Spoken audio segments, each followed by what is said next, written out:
नमस्कार, good morning, बहुत स्वागत है आप सभी का। आप देख रहे हैं एबीपी न्यूज और मैं हूं आपके साथ पूजा सचदेव। आइए स्पेशल रिपोर्ट की शुरुआत करते हैं इस वक्त की बड़ी खबर के साथ। दिल्ली की जामिया यूनिवर्सिटी में दिवाली से पहले का जश्न अखाड़े में तब्दील हो गया। दरअसल दिवाली सेलिब्रेशन को लेकर छात्रों के दो गुट आपस में भिड़ गए। दिवाली से पहले छात्रों ने दिवाली सेलिब्रेशन के लिए दिए जलाए थे। एबीवीपी ने यह आरोप लगाया है कि इस दौरान दूसरे समुदाय के लोगों ने दिए जलाने का विरोध किया, जिसके बाद मामला बढ़ गया और इसके बाद फिर दूसरे गुट ने फिलिस्तीन के समर्थन में नारेबाजी शुरू कर दी। तनाव को देखते हुए जामिया यूनिवर्सिटी में पुलिस बल को तैनात कर दिया गया है। तस्वीरें, ये वीडियो आपके सामने है, जहां जामिया यूनिवर्सिटी में दो गुटों के बीच देखिए झड़प हुई है। दो छात्रों का ये जो गुट था उसमें झड़प की तस्वीरें सामने आई हैं। दिवाली सेलिब्रेशन के लिए कार्यक्रम रखा गया था, जिसमें एक समुदाय के लोग दीप जला रहे थे, रंगोली वहां पर मनाई गई थी। लेकिन आरोप ये लग रहे हैं कि दूसरे समुदाय के लोग वहां पर आए और उन्होंने दिए नहीं जलाने दिए, रंगोली के कार्यक्रम में बाधा डालने की कोशिश की, दिवाली सेलिब्रेशन के कार्यक्रम में बाधा डालने की कोशिश की। इसके बाद जो छात्रों के दो गुट थे वो आपस में एक दूसरे के साथ भिड़ गए, जिसके बाद वहां पर मौके पर शांति व्यवस्था को सुदृढ़ करने के लिए पैरामिलिट्री फोर्स को उस वक्त पर तैनात किया गया। जामिया में जहां दिवाली उत्सव के सेलिब्रेशन के दौरान हंगामे की तस्वीरें सामने आई हैं, आप देख सकते हैं। देखिए यहाँ पर दीप जला रहे हैं कुछ लोग, कुछ छात्र, और उसी वक्त देखिए ये आरोप लगाया जा रहा है कि दूसरे समुदाय के लोग जिन्होंने इस कार्यक्रम में बाधा डालने की कोशिश की और उसके बाद अब इस पूरे मामले में शांति बनाए रखने के लिए पुलिस बल को मौके पर तैनात किया गया है।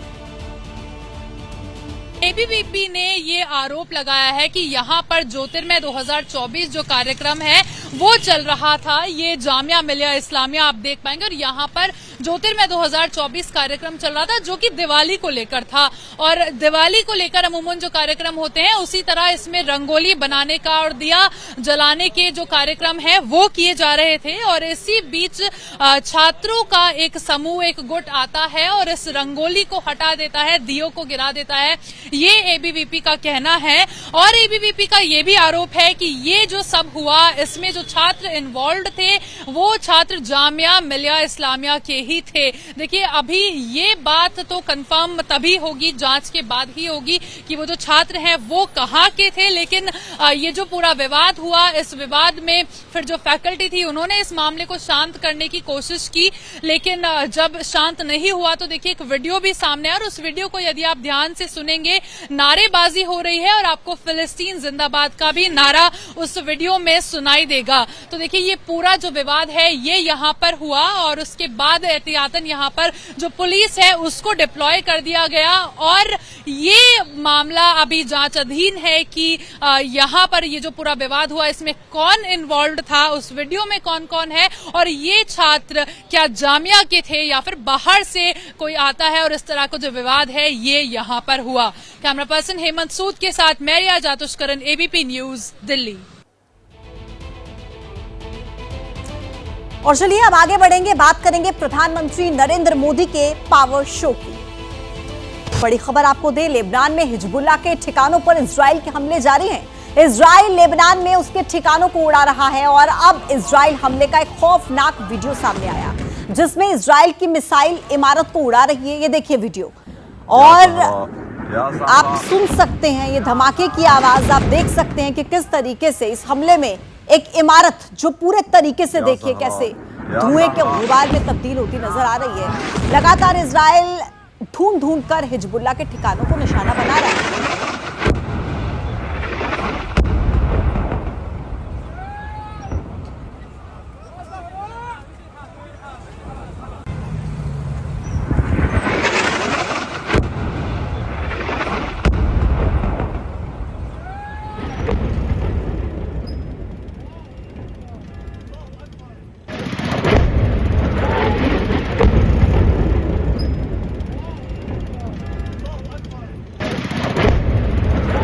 देखा आपने कि किस तरीके से इजराइल एक के बाद एक अटैक कर रहा है और इजराइल के ये जो हमले हैं ये रुक नहीं रहे हैं। हिजबुल्लाह के ठिकानों को ढूंढ ढूंढ कर इजराइल की तरफ से अटैक उन पर किया जा रहा है। ये देखिए, ये एक इमारत लेबनान में जहां पर इजराइल की तरफ से ये अटैक किया गया, जिसमें पूरी की पूरी इमारत किस तरीके से धुएं के गुबार में तब्दील हो रही है, उसकी तस्वीरें आप इस वक्त अपने टीवी स्क्रीन पर देख रहे हैं। हिजबुल्लाह का चीफ हसन नसरल्लाह को पहले ही इजराइल की सेना की तरफ से मार गिराया गया है। हिजबुल्लाह के कई टॉप कमांडर्स ढेर हो चुके हैं। बावजूद इसके लगातार अटैक इजराइल की तरफ से जारी है और अब एक बार फिर से हिजबुल्लाह के ठिकानों पर इजराइल का हमला, लेबनान में एक इमारत पर अटैक इजरायली सेना की तरफ से किया गया और किस तरीके से ये पूरी की पूरी इमारत धराशायी हो गई वो आपने देखा। चलिए आगे बढ़ते हैं। देखिए, बड़ी खबर, महाराष्ट्र में महाविकास अघाड़ी आज सीट बंटवारे का ऐलान करेगा। सीटों को लेकर देर रात तक बैठक हुई और बैठक में समझौता हो चुका है।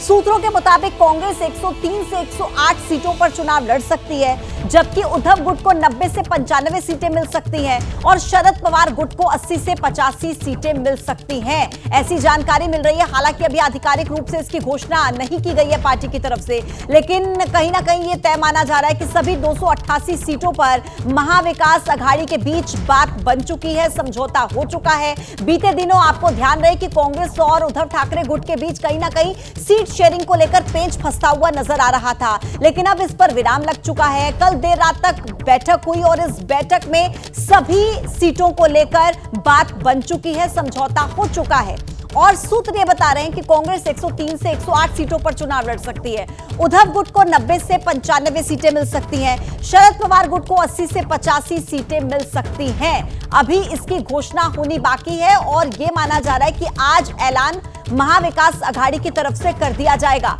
महाराष्ट्र में विधानसभा चुनाव नजदीक है और ऐसे में सीटों के बंटवारे को लेकर ऐलान आज महाविकास अघाड़ी की तरफ से कर दिया जाएगा। बहुत संभावना है क्योंकि देर रात तक जो बैठक चली है उसमें सभी के सभी 288 सीटों पर बात बन चुकी है, समझौता हो चुका है। थोड़ा शरद पवार साहब से उनका चर्चा होगी, फिर कांग्रेस नेताओं के साथ उद्धव ठाकरे जी और हम सब शिवसेना के नेता लोग उनके साथ भी चर्चा करेंगे और बाद में हम देखेंगे आगे क्या करना है, लेकिन सब कुछ ठीक ठाक है, चिंता मत करिए। तो देखिए, महाराष्ट्र में महाविकास अघाड़ी की गाड़ी पटरी पर स्थिर हो गई है। ये तय हो गया है कि कौन कितनी सीटों पर चुनाव लड़ेगा। गाड़ी के डीरेल होने की आशंका अब से कुछ घंटों पहले ही मिट गई है और ये तय हो चुका है कि पूरे महाराष्ट्र में कांग्रेस बड़े भाई की भूमिका में होगी, लेकिन मुंबई में उद्धव की शिवसेना को उसे बड़ा भाई मानना होगा।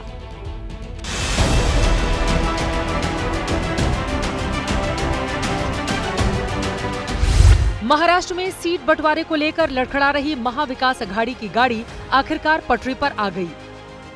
कांग्रेस, शिवसेना, उद्धव गुट और एनसीपी पवार गुट के नेताओं की दिन भर की भागदौड़ रंग लाई और आखिरकार सीट शेयरिंग पर एमवीए का संभावित फॉर्मूला सामने आ गया, जिसके मुताबिक कांग्रेस सबसे ज्यादा 103 से 108 सीटों पर, उद्धव ठाकरे के खाते में 90 से 95 सीटें और शरद पवार की एनसीपी 80 से 85 सीटों पर चुनाव लड़ेगी। गठबंधन के बाकी सहयोगियों के लिए भी 3 सीटें छोड़ने का फॉर्मूला तय हुआ है। विदर्भ और मुंबई में बड़े भाई की भूमिका को लेकर कांग्रेस और उद्धव ठाकरे के बीच खींचतान भी खत्म होने की खबर आई। विदर्भ में जहां बड़े भाई की भूमिका में कांग्रेस रहेगी, तो मुंबई में ये तमगा शिवसेना यूबीटी के पास होगा। मुंबई की 36 में से 18 सीटों पर उद्धव, 14 सीटों पर कांग्रेस और 2 सीट पर एनसीपी शरद पवार चुनाव लड़ेगी। प्यार में भी झगड़ा होना चाहिए, तब प्यार बढ़ता है। हम लोग इसीलिए थोड़ा आगे वालों को जताने के लिए झगड़ रहे थे। लेकिन महाराष्ट्र में अघाड़ी को इंडिया गठबंधन की शक्ल देने का फॉर्मूला शायद कारगर साबित न हो, क्योंकि एमवीए ने समाजवादी पार्टी और आम आदमी पार्टी के लिए सिर्फ एक सीट छोड़ी है, जबकि अखिलेश 6 सीटों से कम पर मानने को तैयार नहीं है। चलिए आगे बढ़ते हैं। महाराष्ट्र चुनावों के लिए सीएम शिंदे की अगुवाई वाले शिवसेना के उम्मीदवारों की पहली लिस्ट आ चुकी है। कौन कौन से बड़े नाम इस लिस्ट में है वो आपको बता दें। मुख्यमंत्री एकनाथ शिंदे कोपरी पचपखाड़ी क्षेत्र से चुनाव लड़ेंगे। सदा सरवणकर राज ठाकरे के बेटे अमित ठाकरे के खिलाफ माहिम से चुनावी मैदान में होंगे। जालना से अर्जुन पंडितराव खोतकर और प्रकाश राजाराम सुरवे मागाठाणे सीट पर किस्मत आजमाएंगे। अब्दुल सत्तार को सिल्लोड सीट से उतारा गया है। शिंदे गुट ने कई नेताओं के बेटे और बेटियों को भी टिकट दिया है। एरंडोल से चिमन राव पाटिल के बेटे अमोल पाटिल को भी टिकट मिला है, जबकि दरियापुर से पूर्व सांसद आनंद राव अडसुल के बेटे अभिजीत अडसुल पर भरोसा जताया गया है। तो ये पूरी लिस्ट आपके टीवी स्क्रीन पर इस वक्त आप देख पा रहे हैं। शिवसेना के 45 उम्मीदवारों का ऐलान, कौन कहां से लड़ेगा चुनाव, ये नाम आपके सामने, और कहां से कौन चुनाव लड़ने वाला है उसकी पूरी डिटेल आप इस लिस्ट में देख पा रहे हैं। पहली लिस्ट है। हाँ जी। और फिर दूसरी आ जाएगी, और फिर चुनाव आ जाएगा, फिर चुनाव लड़ेंगे और महायुति जीतेगी जोर से, ताकत से। महाराष्ट्र के चुनावी माहौल में इस वक्त उत्तर प्रदेश के मुख्यमंत्री योगी आदित्यनाथ का एक नारा सुर्खियों में है, जो महायुति और महाविकास अघाड़ी में टकराव की वजह बन चुका है। दरअसल मुंबई की सड़कों पर योगी आदित्यनाथ की तस्वीर के साथ बटेंगे तो कटेंगे लिखे हुए पोस्टर्स नजर आए। अब इसे बीजेपी के एक नेता ने लगाया था और बात सिर्फ पोस्टर भर की थी, लेकिन इस पर जुबानी जंग शुरू हो गई। अब इसकी तपिश यूपी से लेकर दिल्ली तक महसूस की गई।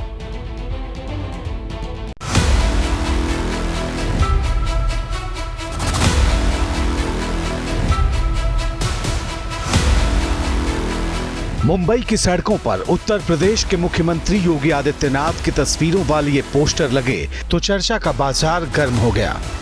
पोस्टर पर योगी आदित्यनाथ का वो नारा लिखा था जो पहले से ही यूपी से लेकर बिहार तक माहौल गर्मा रहा है।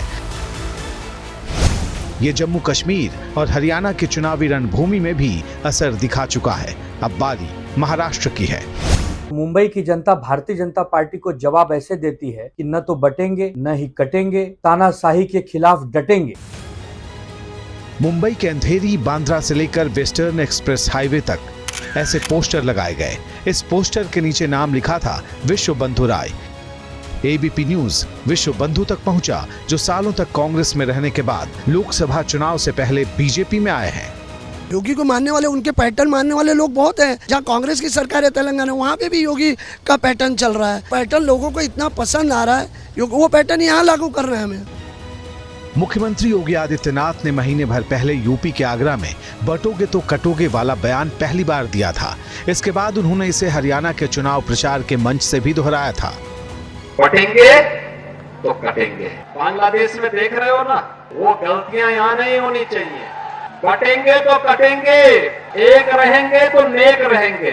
मैंने कहा था ना कि बटोगे तो कटोगे, एक रहोगे तो नेक रहोगे। कोई माई का लाल आपका बाल बांका नहीं कर पाएगा। हरियाणा से लेकर जम्मू कश्मीर तक चर्चा में रहने के बाद ये बिहार में केंद्रीय मंत्री गिरिराज सिंह की हिंदू स्वाभिमान यात्रा के दौरान पूरे सीमांचल में गूंजता रहा है। सुरक्षित हिंदू, संगठित हिंदू, बटोगे तो कटोगे। अब यही नारा महाराष्ट्र के चुनावी मैदान का सफर तय कर चुका है। इस पर विरोधी दल आपे से बाहर है। महायुति के नेता इसे बीजेपी का बांटने वाला एजेंडा बता रहे तो बीजेपी इसे पूरी तरह सही करार दे रही। ये किसी लैब में तैयार हुआ नारा था, उन्हें किसी से बुलवाना था, तो उत्तर प्रदेश के मुख्यमंत्री से बेहतर कौन बोलता। उनकी छवि भी वैसे ही है। इसमें बुराई क्या है भैया? आपको मालूम है बटोगे जो कटोगे मतलब ये है कि जब आज़ादी के बाद बंटवारा हुआ और विभाजन की विभीषिका लोगों ने देखी, वो एकजुट होना जो है वो देश की ताकत है। चलिए आगे बढ़ते हैं, बड़ी खबर का रुख करते हैं। कांग्रेस पार्टी की महासचिव प्रियंका गांधी केरल की वायनाड लोकसभा सीट से आज अपना नामांकन दाखिल करेंगी। इसी दौरान वायनाड में रोड शो के बाद कांग्रेस की एक बड़ी रैली होगी। प्रियंका गांधी के नामांकन में कांग्रेस का शक्ति प्रदर्शन भी देखने को मिलेगा। कांग्रेस संसदीय दल की अध्यक्ष सोनिया गांधी के साथ साथ राष्ट्रीय अध्यक्ष मल्लिकार्जुन खड़गे, नेता प्रतिपक्ष राहुल गांधी समेत पार्टी के कई बड़े नेता मौजूद रहेंगे।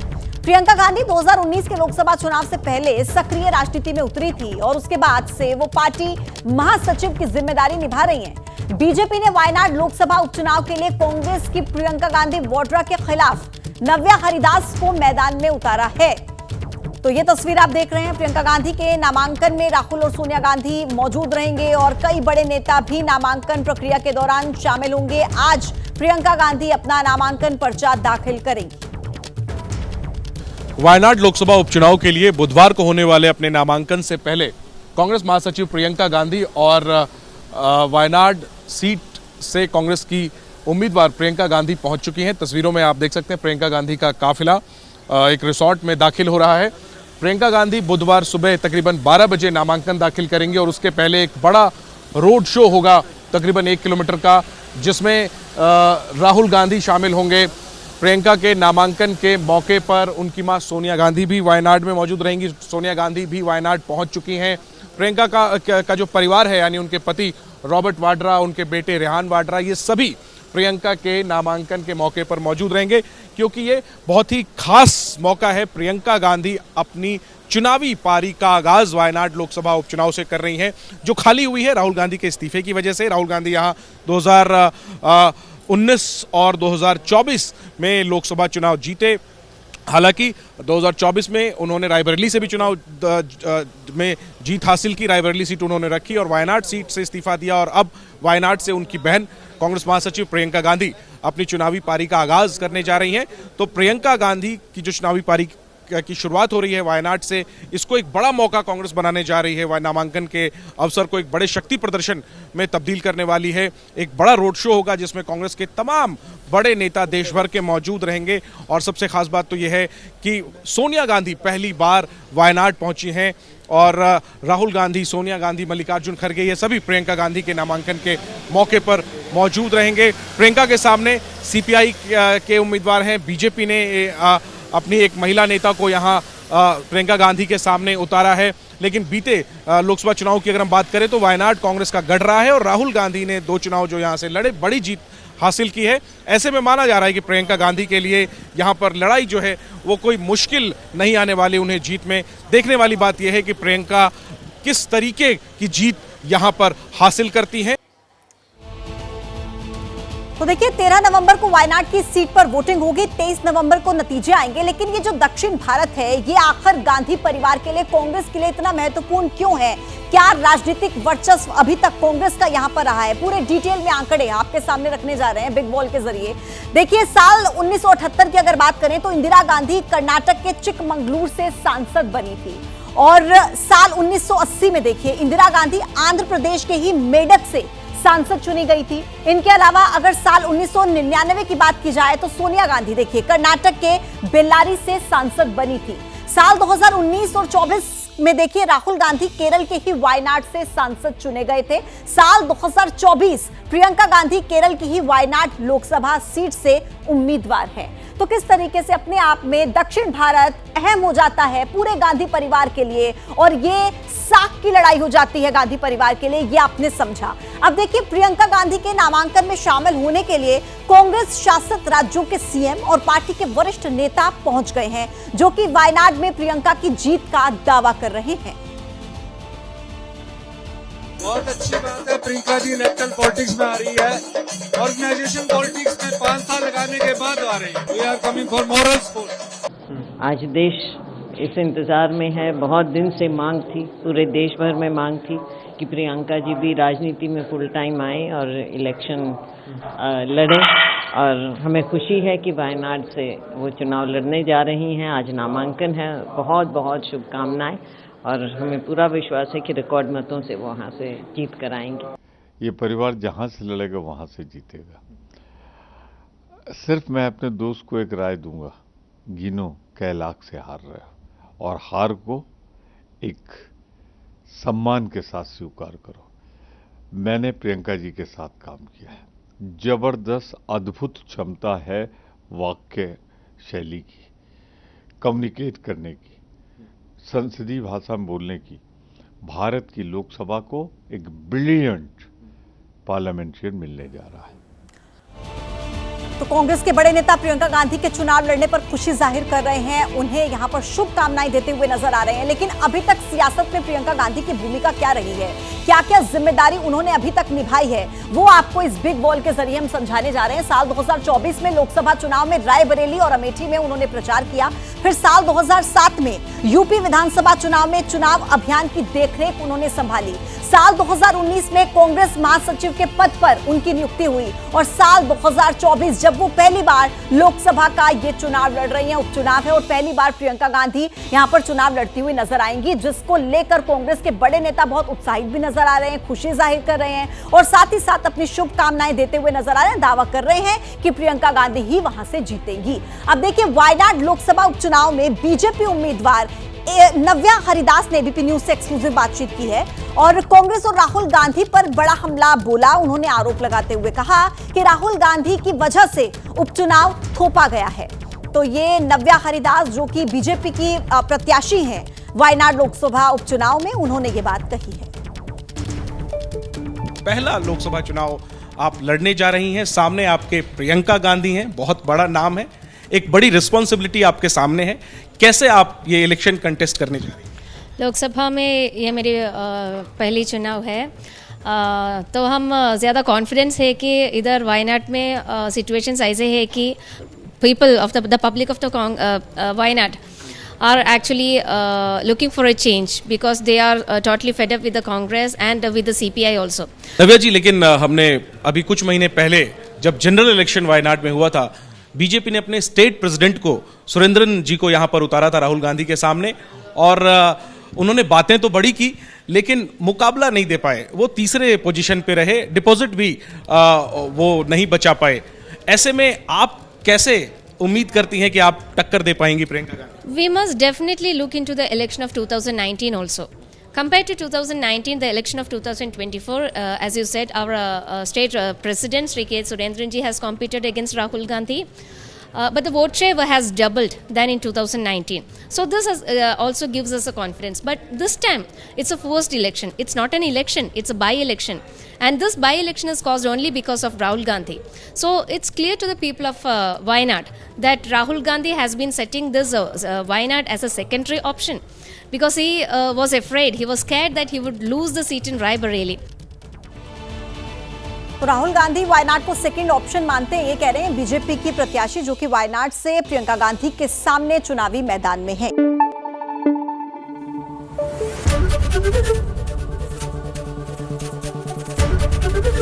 एबीपी न्यूज आपको रखे आगे।